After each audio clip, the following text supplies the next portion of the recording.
పప్పు వేసినట్టే వేయాల. తీయ దాంట్లో మొత్తం కింద అంతా ఉచ్చుకుంటుంది. అమ్మో దాంట్లో అంతా చిచ్చి చిచ్చి చెప్పులు ఇప్పే దగ్గర అంతే వేస్తున్నావు గలీజ్గా.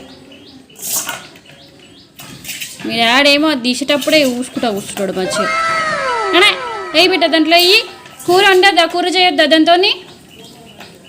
అది ఆడుకునేది ఆ బెట్ట ఇక్కడ తీసుకురా బెట్ట, అందులో వేసి తీసుకురా మొత్తం ఇక్కడ చిన్ను తీసుకురా బెట్ట. అక్కడ ఇట్లా ఇయ్యకు కింద గలీజ్గా.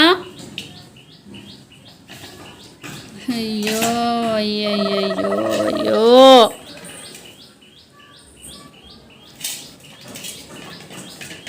ఇష్టం వచ్చినట్టు చేస్తున్నావు బిడ్డ దాన్ని. అబ్బా గోళ్ళ సౌండ్ ఎట్లా వస్తుంది చూడు. ఇక్కడ ఇట్రా తీసుకురా ఇక్కడ తీసుకురా.